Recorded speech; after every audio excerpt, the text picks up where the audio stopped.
Good morning, everyone. Can you all see the screen here? Hello? Hello? Yes, sir. Yes, sir. Okay, in the previous class, we were talking about the important problem types, and we have seen string problems, searching and sorting problems, and the next set of problem which we are going to discuss is about combinatorial problems. Combinatorial problems is to find the combinatorial object such as permutation, combination and subset, and finding the one that satisfy certain constraint and with some desired properties. For example, if you wanted to find the shortest path from one node to every other node, then if you have to find out a shortest path from A to D, then you are going to generate all possible paths from A to D. Out of these all possible paths, you are selecting the one with the minimum distance. The constraint here in this problem is to find the shortest path given two nodes here. So you generate all possible paths. You will see the weights of this path and select the one with the shortest path. So this is an example for combinatorial problem. So the other example for combinatorial problem is finding the minimum cost spanning tree. For example, if you wanted to broadcast a message and you need to find, if you are taking A to broadcast the message and this message should traverse to all other nodes in the network with the minimum cost. So that is where that is where you will use in some of the applications when you find the minimum cost spanning tree. So a minimum cost spanning tree is a spanning tree of connected graph. It is connected acyclic subgraph. That is a tree. So as you can see, we will generate all sorts of spanning trees for the given graph, and you select the one with the which incurs minimum cost. So these combinatorial problems are the most difficult problems in computing, both in the practical and theoretical sense. The difficulty is because the number of combinatorial objects typically grows extremely fast with the problem size. So this is regarding the combinatorial problems. The next set of problems which are there in your course is the geometric problems. The geometric algorithms deals with geometric objects such as points, slides and polygon. There are two important problems here. One is closest pair problem and converse hull problem. The closest pair problem, as you can see here, given n points in a plane, you will find the closest pair among them. For example, here we have shown n points in a plane which is two-dimensional one, and you can see there are two dots with red. This is the closest pair among all the points which is shown here. So how we are going to find? You need to write an algorithm. A brute force algorithm could be to find the distance of this point to all other points and storing the distance of all other points in an array. So if you now the point shown here is in two-dimensional space, you can have n-dimensional space point as well. Where could we use this such algorithms is clustering a points. So similar points, if you wanted to cluster a customers of similar in nature on their spending ability, right, in a shop, then each customer is a point and you will find distance of a customer one with all other customers, and you will group the customer with similar spending habits. So what you can do here is you can take a point, use an Euclidean distance formula and find the distance to all the points and store that distance in an array. And you find a minimum distance in an array, and that becomes the closest pair points which you can find given in a plane. So the next problem is convex hull problem. The convex hull problem asks to find the smallest convex polygon that would include all the points of a given set. The next set of problem is numerical problems. These are all the problems that involve mathematical objects of continuous nature, like solving equation and system of equations, computing definite integrals, evaluating functions, and so on.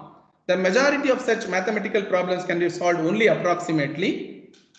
Another principal difficulty stems from the fact that such problems typically require manipulating the real numbers.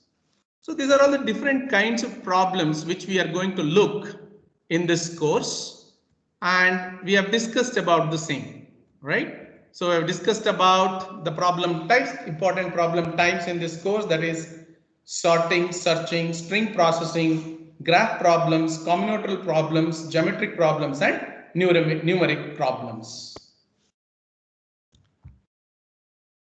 The next discussions which we are going to do is about framework for algorithm analysis. In this course, we are designing many algorithms for solving many problems. We would like to compare this algorithm, or we would like just to evaluate these algorithms. So in this session, we are going to design a formal framework using which we can evaluate algorithm, and also we would like to compare them. The framework which we are going to develop in this session and some more sessions which I am going to take, it may not be used only for comparing the time efficiency. It could also be used to compare other resources that algorithm might use. Like your algorithm may use varying amount of memory.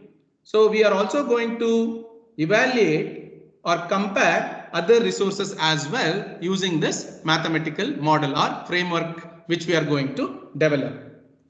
The basic idea here is to develop a mathematical model of a computer, and we are going to take our algorithm and we are going to mentally execute algorithm on that model. So we are not going to take algorithm, convert it into the program, then we are not using a machine to run it, but we are creating a mathematical model on which we mentally run our algorithm. So the objective of this particular topic is to develop a framework for algorithm analysis, and we would like to evaluate these algorithms and compare their efficiency, or we would like to evaluate them both in time and space. So we would like to develop a mathematical model, and we wanted to evaluate them mentally by executing these algorithms on this model. And we need to see what kind of mathematical model which we are going to propose to do the evaluation or do the analysis. Then when you do the mathematical model, what is the time required on this model for every operation which we do is also important, and what kind of input we are going to give to this model. So these are all the main things which we are going to discuss, because we are interested what kind of input we are going to give it to the model in the course of evaluation, because the time of the program or the algorithm, the amount of time required always depends upon the input size. So we are going to see how our input size is going to affect the efficiency of an algorithm. So what kind of input data we are going to give is also becomes important. So we are going to do the discussions on the same. Then we also should see how our mathematical model relate to the real computers as well. So if our model is terribly different, then our conclusions which we make using this model may not be useful for our real computers. So whatever model which we are going to develop for the algorithm analysis, our conclusions which we do using this model should apply to real computers as well. So that is what are the objectives of this course, and we will see how we are going to do that. So to evaluate algorithm efficiency or compare different algorithms, we need to know what kind of inputs we are giving and what is the expected output for each of the valid input which we give. So we are going to look at the problem statement which we are getting, and we are trying to write an algorithm. And once we write the algorithm, we are trying to do the analysis on the mathematical model. So we will get to know what kind of input is given for a particular problem and what is the expected output could be known by seeing at the problem statement. So what is our problem statement? It's a specification of valid input and the expected output for each valid input which we give. So examples of the problems are probably the GCD of two numbers. The valid inputs for GCD are, one of the instance which is shown here is 60 and 24. Then the output which you get should be 12. Or your problem may be to find the shortest path between two cities, or in a shortest path between two nodes in a communication network. So in this, the input could be a city names and a map which you should provide. And the output should be a valid path, a shortest path which is shown on this map could be the output. You can see for the problem of GCD of two numbers, the inputs are an integer variables there. But when you see the kind of input which you are going to give when you are going to find the shortest path is the city names and the map. And these city and the roads connecting between the city could be modeled as a graph, and you can represent graph as a matrix. So your input could be could be the map and the distance between different cities and the city names. So that could be represented as a map. That could be represented as a matrix. And output is a valid path which you are going to print, or you are going to display it on the map itself. So the next problem could be finding the word in a dictionary and getting the corresponding meaning for that word. So in this scenario, the input to this, the specification of the input is a word which you are going to give, and the dictionary which you are going to supply, by which you are going to get a meaning for that particular word as an output, right? Or your input could be an MRI scan to detect the cancer, whether the cancer is benign or malignant, by looking at the MRI image. Your algorithm should take input as an MRI scan image, and it should say the type of cancer, whether the cancer is benign or malignant. So as you can see, the inputs of one problem may not be valid input for the other problem. Like input to GCD is not valid for the input to the shortest path problem. So that talks about the problem specification. And what is an instance of the problem? You can see the 60 and 24 in GCD, an instance of a problem. It's a valid input as per the specification of the problem given to you. And the size of the instance also becomes very important when we are doing the analysis, because as the time taken by the algorithm increases with the size of the instance. So we usually in our analysis framework, we will compare different algorithms based on the size of the input instance. So we are going to see in detail how the size of the input instance is going to affect the algorithm efficiency, and we are going to specify in our framework when we are making the framework, we are going to see how does it matters to us the size of the input.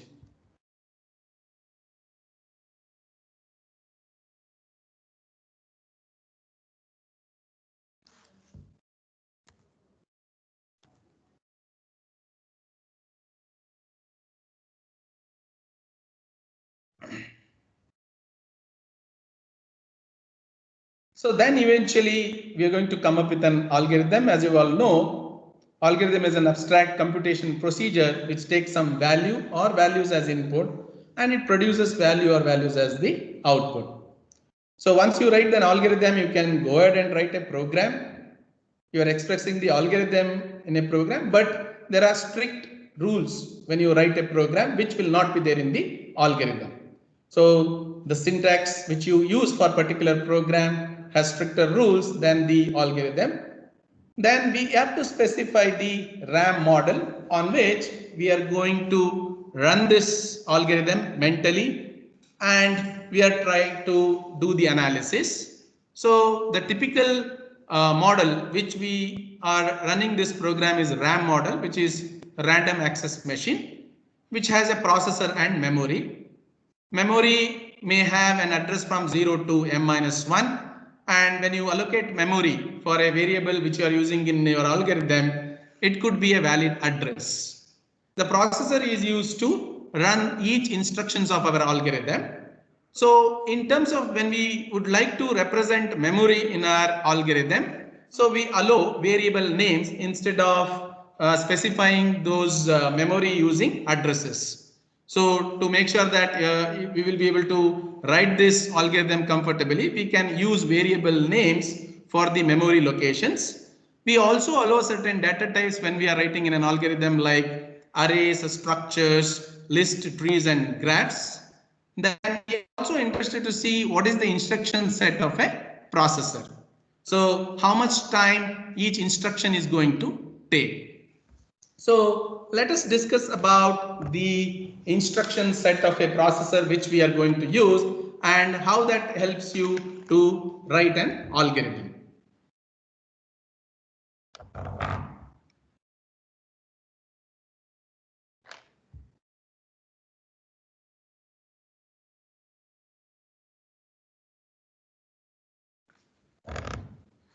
Let us discuss that. So instruction set of a processor in the RAM model which you are using.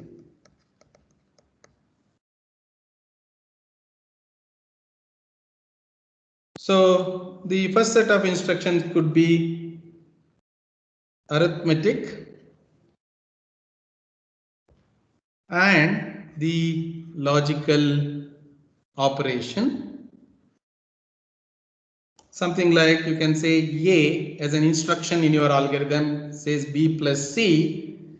We say that this take two steps, one for addition and one for assignment.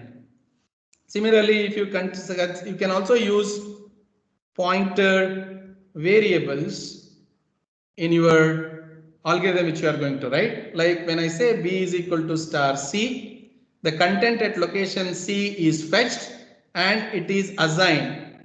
It is assigned to variable B, or star C is equal to B. In this, the content of B is fetched and you are going to access the memory location of C, and you are going. So each one could be considered as one step. One step here. So you can also use pointer variables for operations, and you can also use one-dimensional array. One-dimensional array is nothing but a pointer. because the base address of an array is stored in the pointer. If I have a instructions in our algorithm like a of I is equal to B, then content of B is fetched and it is stored in the A of I.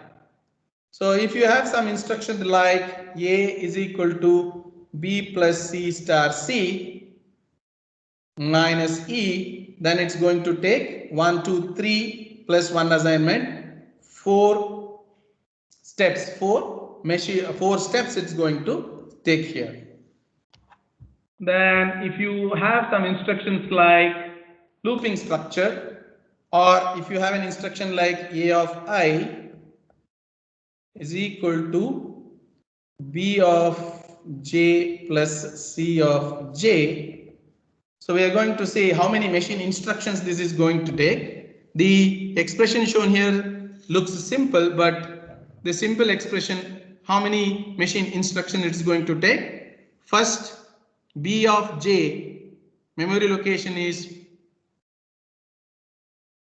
taken and the value at B of J is fetched and stored in X. Then value at C of J is fetched and stored in Y. Then you are going to say Z is equal to, you are going to add these two numbers and store it in a variable Z. Then you will store A of I to Z. So this is the valid set of instructions which you can give while you are writing algorithm. This algorithm takes 4 machine instruction or 4 steps to execute. Right?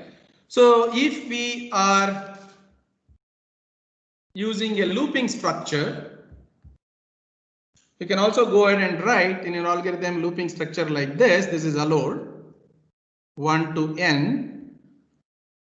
Then we set C of I is equal to A of I plus B of I.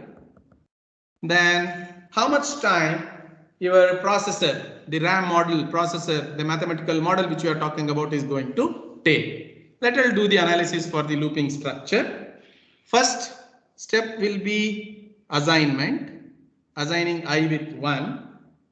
So this will come out if I is greater than n. If I becomes greater than n, it will go to end of this looping statements.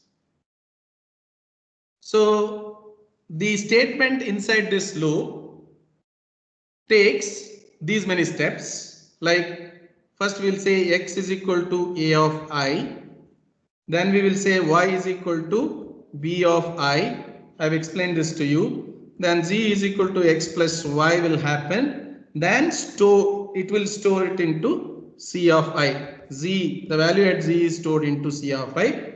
This is the body of the loop. This is the body of the loop. And then I is incremented. I is equal to I plus 1.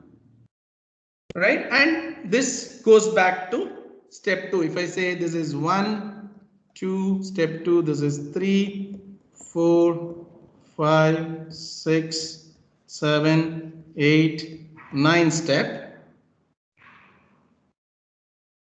Right? So then in this step it will go to step number 2.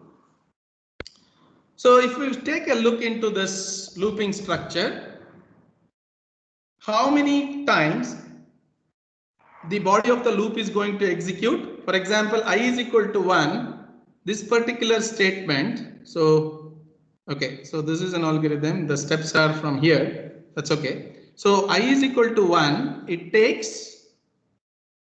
executes only for 1 time.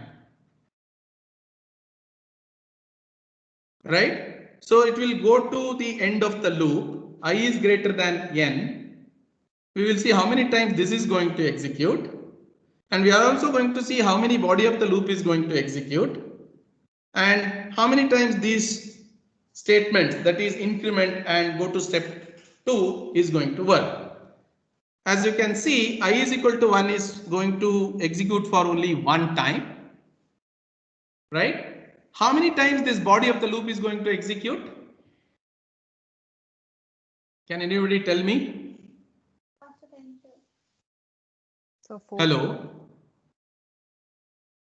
Are you there?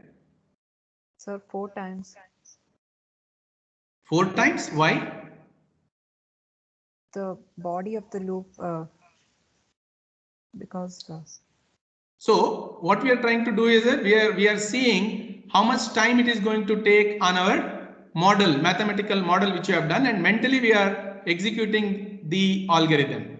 And body of the loop, which is Ci is equal to A plus Bi, is executed, but it takes 4 machine instruction. That is, we are saying it takes 4 steps to do it in the body of the loop. So how many times this body of the loop, these 4 statements, how many times it is going to execute? If the number of steps in the body is B, the total number of time it's going to execute is, these 4 statements will be executed for n times, right? From I is equal to 1 to n times. So body of this loop, if these 4 statements will be executed for n times, not 4 times, because you have a looping, right? So it is going to do it for n times. And I is equal to I plus 1 and go to step 2 will be executed for how many times? Can anybody tell me? Hello? N time. Yes, n times. Every time when I is equal to 1, 1 is not greater than n. So it executes one time. These 4 statements will be executed for one time. And I will be incremented to 2. Again, this set of statements will be executed. So this increment happens n times. Then how many times your condition statement in a for loop is going to execute? N times only, sir. N plus 1 times. To become false, it should go for, it should increment till n. I should become greater than n, and that checking the false condition also will take 1 instruction. So it is 1 step. So n plus 1 times. Right? So what is the execution time which you are going to get? Which is equal to B into, if the number of statements are 4, that is the body of the loop, the number of steps it is going to take is B. So it is going to run for n times. It is B into n plus these 2 statements are running for, will run for n times. So 2 into n. Then your conditional statement in the loop is going to be n plus 1 times, and the initialization I is equal to 1 is plus 1. So this will be equal to 2 plus n into b plus 3 times.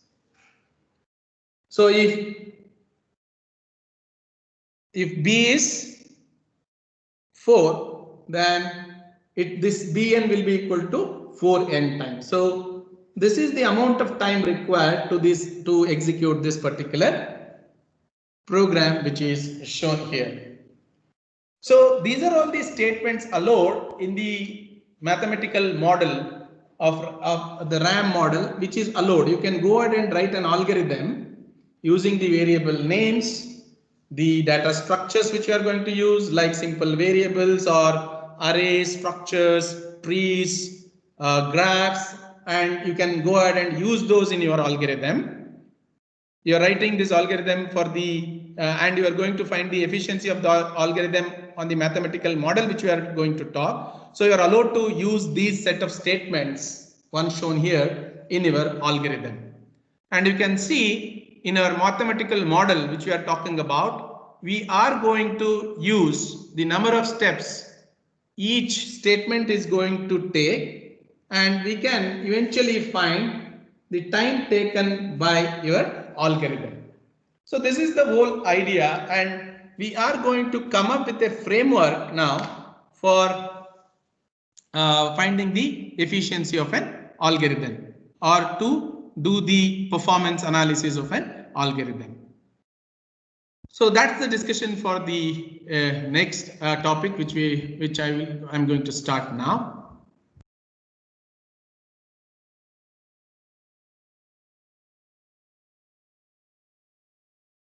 So we have seen that the problem statement is given to you. You are allowed to write an algorithm. Then we are going to use a mathematical model. The mathematical model is random access machine, which has a processor and memory. Now we have to design our program or algorithm for this RAM model. So these are the kind of data types are allowed, and we have seen what is the instruction set of a processor. Then in algorithm analysis, we are going to find the efficiency of algorithm with two resources. One is space and time. For space, it is called as space efficiency or space complexity. For time, we can also call it as time efficiency and time complexity. Space efficiency is amount of memory your program or algorithm requires for the completion. The time efficiency is amount of computer time it needs to run to the completion. So when you are talking about space complexity, is the amount of memory your program is going to use depends on two things. One is fixed parts. Space needed by algorithm has two parts. One is fixed parts, which will be independent of characteristics of your input and outputs. So for example, typically you may have to load the instructions into the memory. So in the memory, there will be an instruction space. Once you load it, you don't require an additional memory for the instructions. See, the number of it depends on the number of instructions you have, and that becomes a fixed part of memory which you are going to use in the memory of the mathematical model which we have specified. That is space for the code, and you may also have space for some simple variables and constant, which constitutes the fixed part of the memory which you are going to use. Apart from the fixed part of the memory, you have variable part as well. For example, space needed by component variable that depends on the particular problem instance being solved. For example, if you are sorting, then you require an array variable of type array, and the number of elements in an array is n, and the space required by your program for the problem of size n, which is variable, which varies from one problem instance to other problem instance. So that constitutes a variable part of memory which you are going to use. Then you, if you are writing your algorithm, if you are writing a recursive algorithm, and as you know, when you do a recursive call, the previous recursion, the values of the local variables and the reference variables needs to be stored, and you also needs to store the address where the control should come back after executing the next recursive call. After executing the next recursive call, once it completes, it has to come back to the previous call. So whenever you do recursion, this stack is used wherein you store all these reference variable, return address. So you require a stack space. This also depends on the instance size. If you have instance size of n, you are going to do recursion for n or n-1 times. So depending upon the instance variable size, you require space. So this constitutes the variable part of the memory. So in totality, the fixed part and the variable part, right, gives you the amount of memory required by your algorithm. So let us see the memory requirements of some of the algorithms which I am going to show you.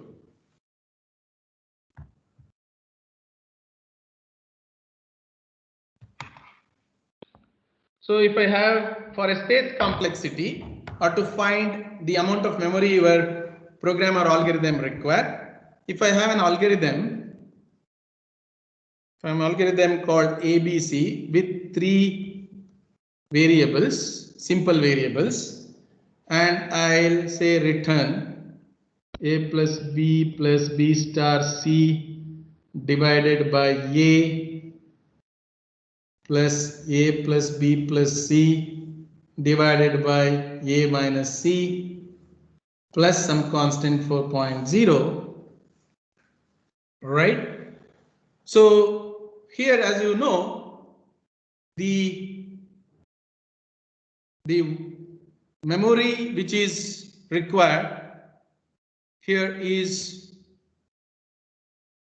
only one word for each variable, and the size of the memory required is 3 words, right? So you can see here the problem instance is characterized by the specific values of A, B, C, right? So this particular memory requirement is independent of instance characteristics. But if you are writing a code something like this, if you're writing a code something like this, so algorithm finding the sum of all the array elements A and n indicates the number of elements in an array. Array is a pointer variable which you will use to store all these elements. Then you will have a variable s which stores 0. Then you will have a for loop for I 1 to n, do s is equal to s plus a of I, and you will say return s. How much space you require here? Can you do the analysis?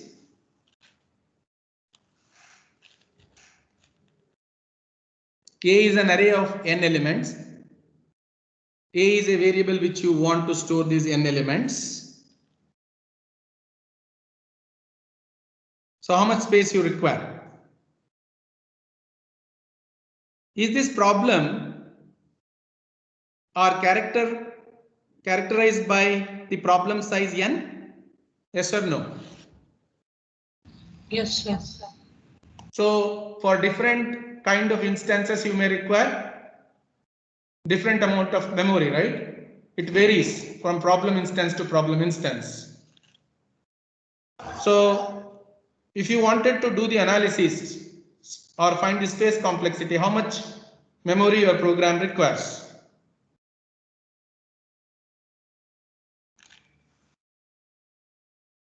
So the space required by variable n is one word because it is of type integer. So the space needed by A is the space needed by variables of type array of floating point numbers. You agree? Yes or no? Yes, sir. So you require the memory which is greater than n plus 3, right? N to store the n elements, right?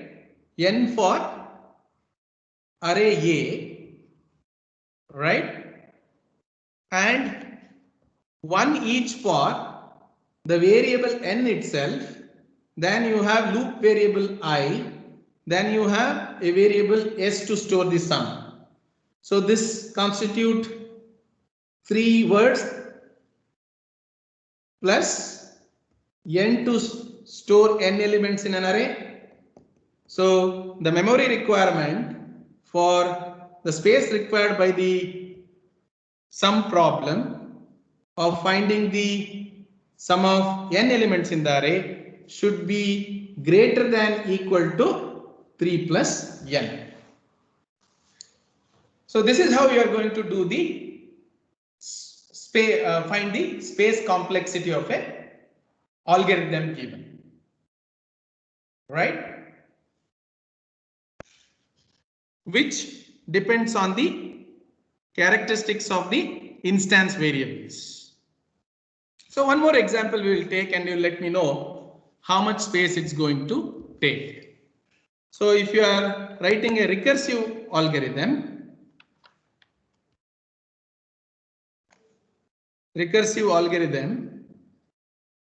to find recursive sum with same a and n, then if n is lesser than equal to 0, then you return 0,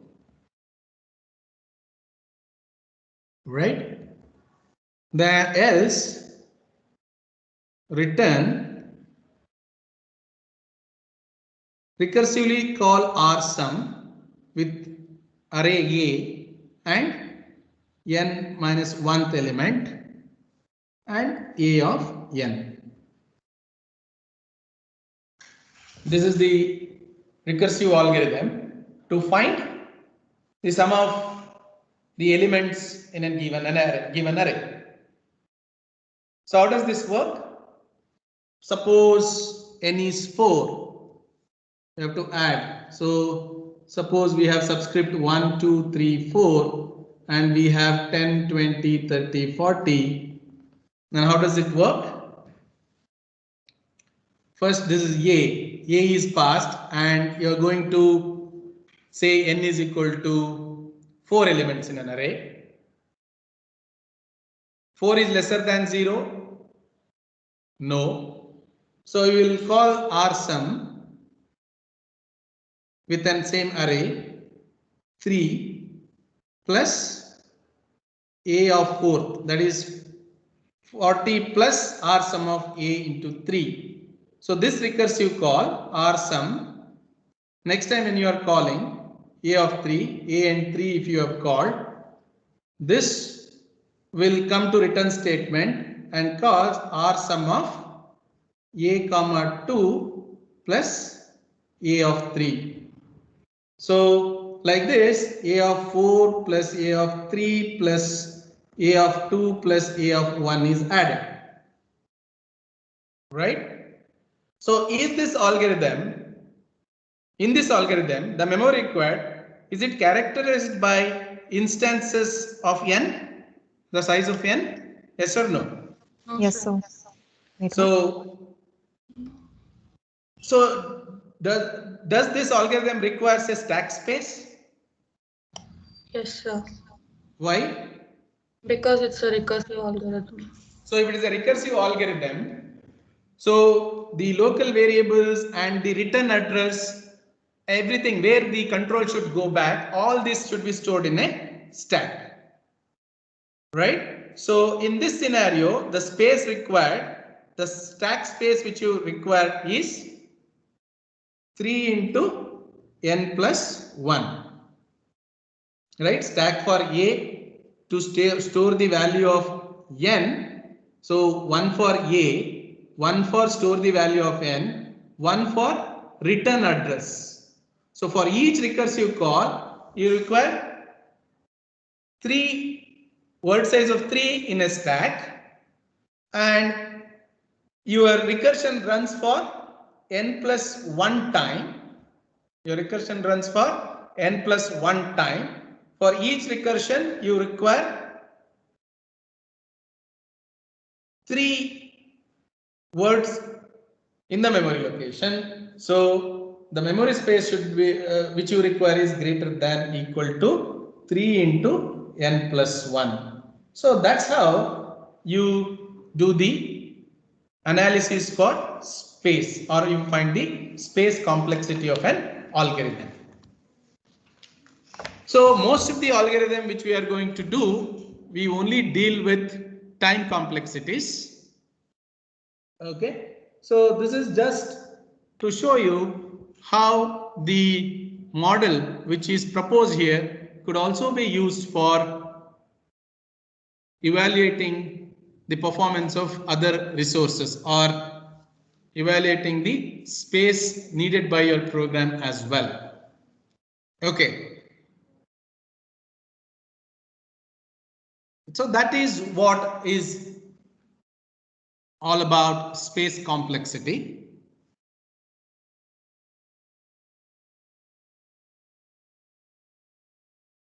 So the next thing which we are going to discuss is in terms of time complexity. So in the next class, we will see what is time complexity. The time complexity could be found using two different methods. One is it could be an empirical analysis, which is also called as posterior analysis or profiling.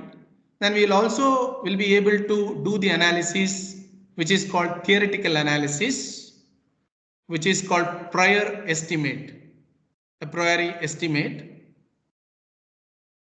It is theoretical analysis is called performance analysis. Empirical analysis is also called performance evaluation. In empirical analysis, first you will take the problem statement, see the specification of the problem statement. You develop an algorithm for the model which we have specified. Once you develop an algorithm, you will convert that into a code which you can run on the machine and you do the analysis. So you will use different data sets. You will give inputs to your program. You will run this program on some machine and you will check the output as well. And this is required to check the quality of the output which you are going to get.